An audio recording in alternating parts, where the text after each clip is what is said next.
सब ख्याल बहुत से अखियाल आपन रहे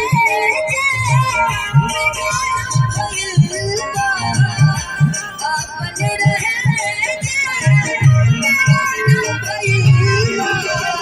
सनम दोसरा के दीवाना सनम दोसरा के